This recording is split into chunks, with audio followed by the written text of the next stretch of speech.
Renegade Talk Radio. Renegade Talk Radio. This is Betsey Bell, and I'm back at the Double B Studios in Las Vegas, Nevada, and I have got a show for you. Today is about forgotten feelings, and it starts out with words. And it goes into part 2, which is tragedy. And then to wrap it all up, it's called accountability and how we solve accountability in our world. You know, words really do have consequences. And that is what is on display today, and it will be for a long time. We started this snowball going down the hill with political correctness. When I was younger than I am today, I went to a forum at the Thomas and Mack Center in Las Vegas. The speakers were an assembly of well-known authorities and inventors. Colin Powell, Laura Bush, and Lou Holtz, the Notre Dame football coach. These guys were so inspirational. Colin Powell said something I will never forget, and that is, this was in the late 90s. He said political correctness is killing our country. At the time, I somewhat knew what it meant. But I did not see the destruction it would cause down the road. As you consider the words that are extinguished, you end up with language that only certain people understand. You almost end up speaking in an alternate universal language that only your insiders know and can speak. This is the essence of division, my audience, keeping people out who don't know the language. I would like to go toward a certain objective today about how divisive our discourse is. But in order to do that, I have to point to certain overused phrases that are filling our everyday discourse. It's annoying. At the same time, threat to democracy, ideological, nationalist, a virus and a dangerous one. He is Hitler. He wants to tear up the Constitution. MAGA is dangerous. Bullseye, political violence. These are all phrases being used a lot on the left. A nationalist is a person who strongly identifies with their own nation and vigorously supports its interests, especially to the exclusion or detriment of the interests of other nations. I don't see the problem. What's wrong with being a promoter of your own nation first? If you aren't, who is? Are other countries going to come to our defense first? I want to know one nation that has ever given the United States of America money. Let's research that for a minute or two. Research done. Answer none. Why can't Americans be strong? Why can't Americans be wealthy? Why can't Americans be exceptional? We can't be worthy.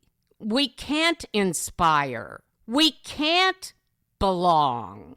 If you take every word spoken by the news media mob complex, this is all you hear. Loathsome, dictator, tearing up the Constitution, and evil. This is what you hear about your president. Cogent, brilliant mind, kind and loving old man. What do you hear about your former president? Oh, what can I say? Have you heard? I have to say this, my audience. Here is what you should hear. Last night at the convention, we heard from women who had lost the most precious beings in their lives, their sons. They lost their offspring. I want you to remember this.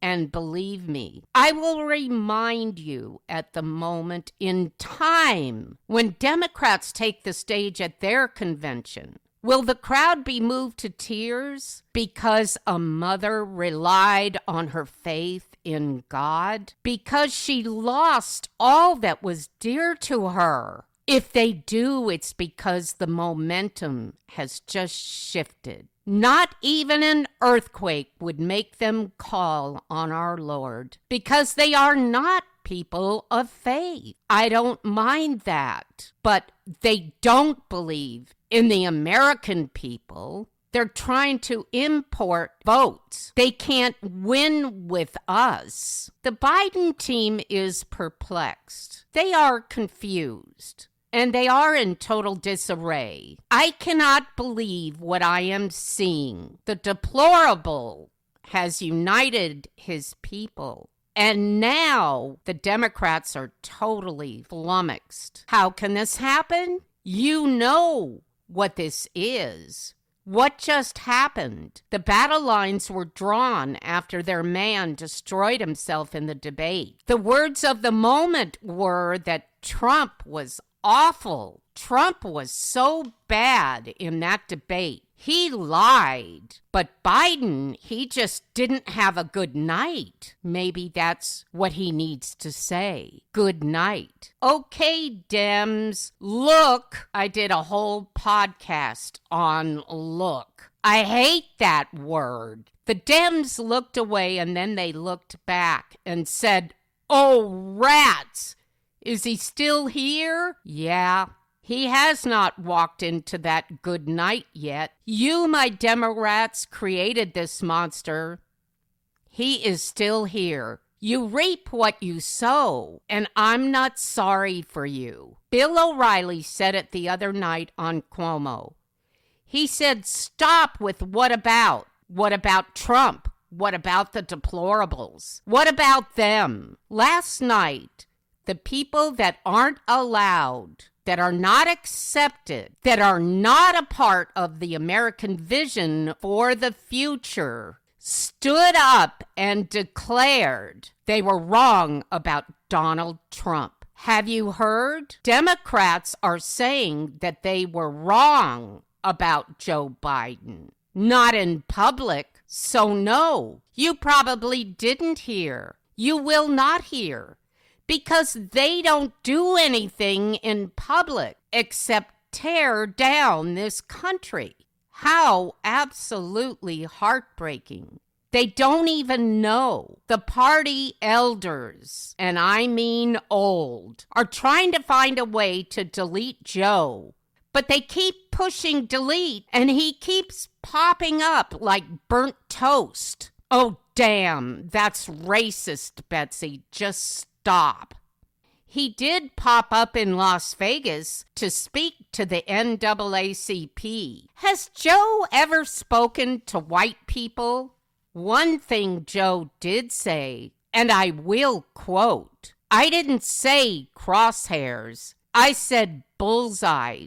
He said that to Lester Holt of NBC. Why did he correct his own record? I know why. You better return for this because it says all you need to know. And I'll be right back. This is Renegade Talk Radio. Renegade Talk Radio. Good. Welcome back to the Double B Studios in Las Vegas, Nevada. And also, my friends, this is Betsey Bell. My gosh, I opened the show and didn't even tell you who I am. But I think you know me by now. I am a passionate person. Okay, let's move on now. This is about forgotten feelings, and it's about words, and words matter, but it's also about a tragedy. And then we're going to wrap it all up with solving tragedies and accountability, and how it works that it's not working. So, just so you know, How Can This Happen is back and available on Podetize Renegade Talk Radio and all social media platforms that will have me. That's not very many, but we don't care. Because you, my audience, you are what matters, not those social media little minions over there with their mean words. And they have tons of them, ones I've never heard of. You know, this part of the show is going to get a little lengthy and boring. Please, hang in with me. I have a reason for telling you this story. There were 10 letters which were obtained through a public records request, and they were found in late November 2017 by the new owners of an abandoned office building in Mesquite, Texas. This was according to FBI records. The newspaper reported CNN had requested the records, and this is a quote from Paddock's friend in the paper. "I can get someone for you who can help you. Jim Nixon, a friend of Paddock, who caused the mass shooting in Las Vegas." He wrote in a letter dated May 27, 2017, "Please don't go out shooting or hurting people who did nothing to you. I am concerned about the way you are talking and believe you're going to do something very bad. Steve," meaning Steve Paddock, "please don't do what I think you are going to do." In October of 2017, Paddock opened fire on a massive crowd of concert-goers from a window at the Mandalay Bay Resort and Casino. He killed 58 people in the initial shooting and injured about 500 others.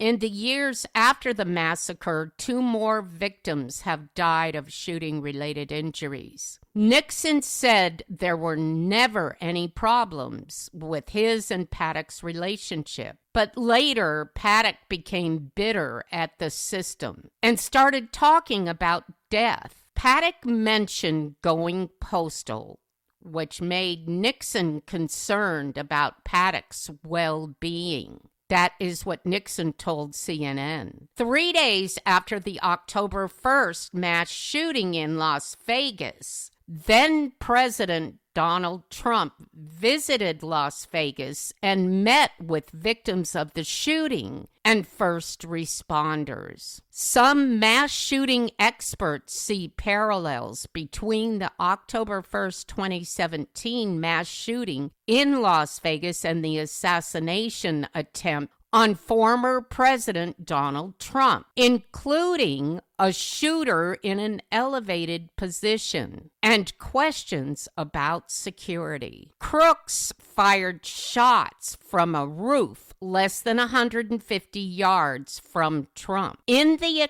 October 1st shooting, Stephen Paddock killed 60 people and injured hundreds at an outdoor music festival from a suite on the 32nd floor of Mandalay Bay. Las Vegas was also the site of what a federal complaint said was a 2016 attempt to shoot Trump when a British man named Michael Sanford tried to grab a Metro police officer's gun at a rally. Ashton Pack, a retired Metropolitan Police Department detective sergeant who responded to the October 1st shooting and worked with the Secret Service on protection for visiting presidents, said, "One lesson from the Las Vegas shooting was that law enforcement has to anticipate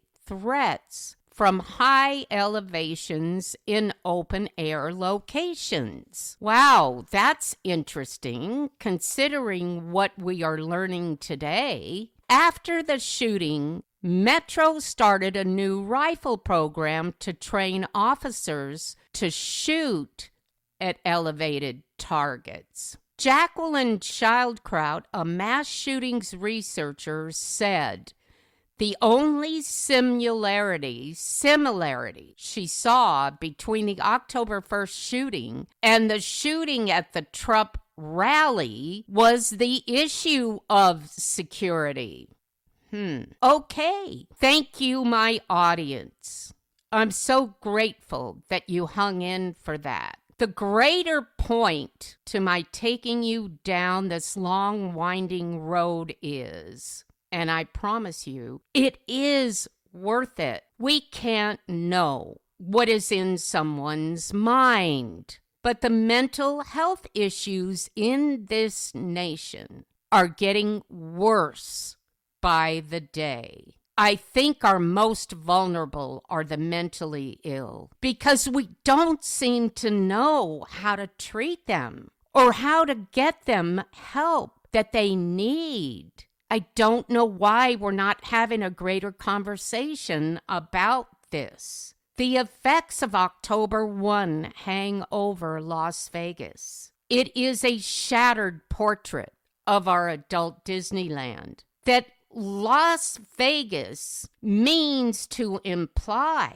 As a destination, Las Vegas will always be tarnished by a man who went postal, literally ballistic. But the tragedy is not only that. Life goes on. People forget. Our minds are programmed to move on from these events and to move on from how difficult it is to accept the new reality. I remember this from that day, October 1st. Once the grief set in and there was deep anguish that it happened here where I live, I was made aware of the heroism of the doctors, the miracles that happened as a result of such a heinous act. A friend of mine was having hip surgery the morning after the attack, and she had it 3 hours late because her doctor had been busy throughout the night.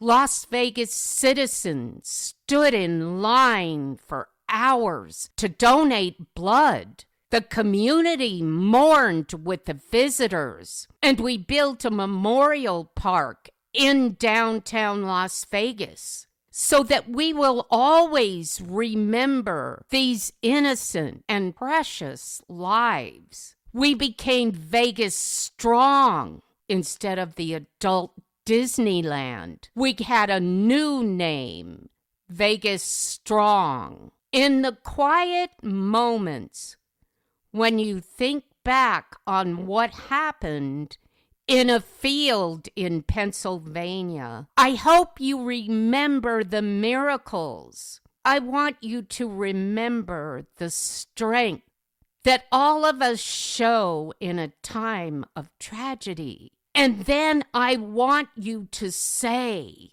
that you have faith, that the American people will always be on the side of hope, not of tragedy. I will be right back.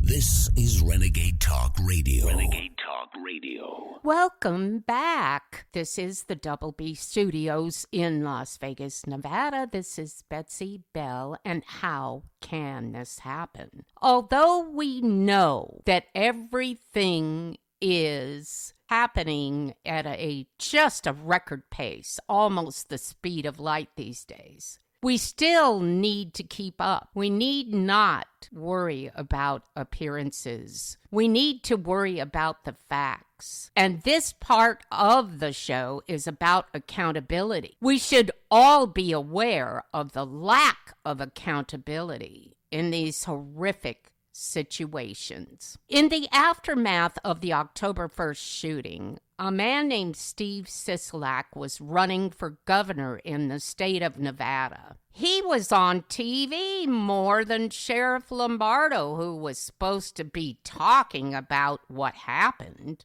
But then Sheriff Lombardo is now our governor. So that being set aside for now, Steve Sisolak started a fund for the victims of October 1. Extremely noble of him. By the way, I was really proud of him that he did that. He was governor for one term, and then Lombardo ran in one. But before Steve Sisolak became a county commissioner, he owned a phone room business, and he sued Clark County for $6.5 million and won. He then collected a nice salary as a Clark County commissioner. Oh, do you think he donated his? Sorry about that. You know how I do that? I fall off a cliff every now and then. No, you can imagine, yes, Steve Sisolak is and was a Democrat.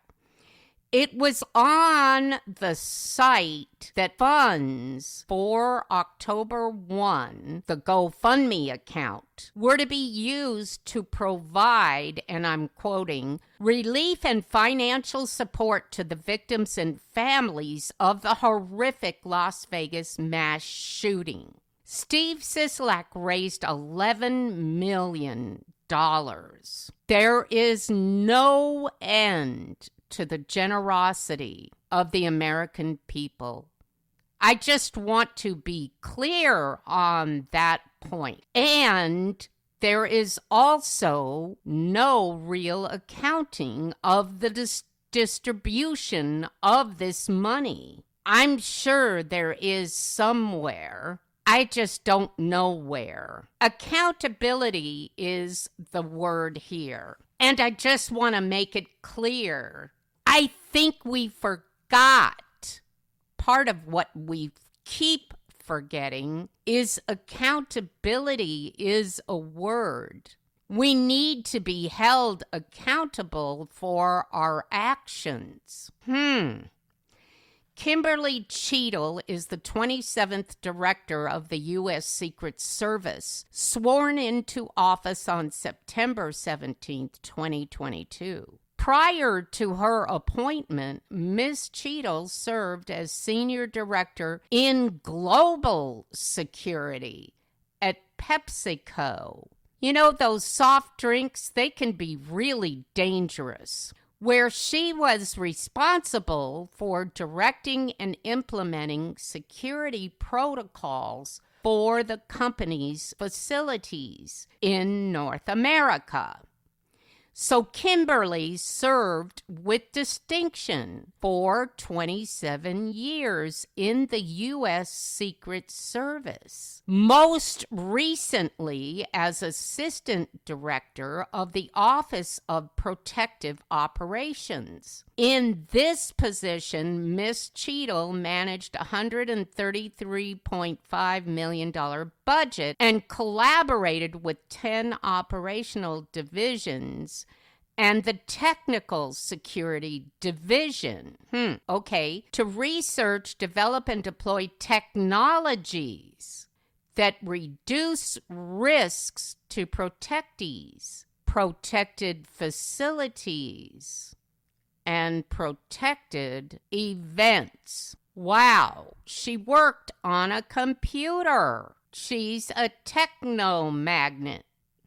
If that is true, then would she know that a slanted roof does not a Secret Service agent deter? Or because she's technical, maybe it means the insurance company would not pay a claim if an agent fell off a slanted roof. I hadn't thought of that, but then I'm not technical. Do you remember when agents and employees of the government said publicly, "I'm not going anywhere"? I can't remember anyone saying that. It would have been forever on my lips if I had known all you do is say, "I'm not leaving," and then they don't let you stay, and then they do let you stay. Oh my God, I wouldn't have done that. I was ready to leave every time I was let go. And believe me, I was let go a lot. Ha! When do we pay the price for our mistakes? When do we solve a problem by holding the people responsible to account? This is so important, my friends and my audience. I never learned a thing except when I made a mistake. Ever. But I'm here to give you a lesson in humility. Mistakes make you human. Mistakes give you heart. Mistakes allow you to be passionate because you don't ever want to make a mistake again. Why is that so hard? Morning Joe co-hosts Joe Scarborough and Mika Brzezinski. I have such a hard time saying her name. They were initially set to launch MSNBC's coverage of the 2024 Republican National Convention during their usual 6 a.m. berth. The show will return on Tuesday morning, which was yesterday, with updates from the RNC floor at Milwaukee's Forum. I don't know what the 5-serve is, but it's called the Milwaukee's 5-serve Forum. I don't know. Okay. Scarborough said, this is good old Morning Joe, not Sleeping Joe. He said next time we're told there's going to be a news feed replacing us, we'll be sitting in our chair. The news feed will be us, or they can get somebody else to host this show. Wow. That was a big piece of humble pie, but it should taste like a lot of crow, shouldn't it? Joe Biden said to Lester Holt, I didn't say crosshairs, I said bullseye in an interview on Monday. You know what? This is the same as, I did not have sex with that woman, and it made it okay. But I didn't think he did. I think that was true. But in the final synopsis, who cares? It's how Clinton defaced his marriage and the office. Take it to a motel, Billy. I don't think JFK did it in the White House, but we'll never know. The point that Joe Biden made tells all to you about Alzheimer's. Everyone with Alzheimer's remembers what happened when Aunt Tilly got drunk at Thanksgiving and burnt the turkey. But that was years prior. They do not remember the present day. It's part of the disease. Joe hearkened back to another dark day, the attempted assassination of Gabby Giffords, a congresswoman, and that horrible shooting that killed everyone but her. She lived to be with us another day. It came with the same playbook that Dems always use. They claimed that Sarah Palin was responsible because Gabby Giffords was in the crosshairs. Irresponsible? Reckless? No, just downright unhinged. Republicans are always accountable. That's the problem, my friends. Who else is? Make no mistake about it, you can find me on Podetize Renegade Talk Radio and wherever you get your podcasts. This is Betsey Bell, and I'm proud to bring you How Can This Happen? To clarify a few things that we didn't know and maybe things that we did know, but we hadn't thought about it the way that I have presented it. God bless you, my audience. We will be here to give you another How Can This Happen scenario.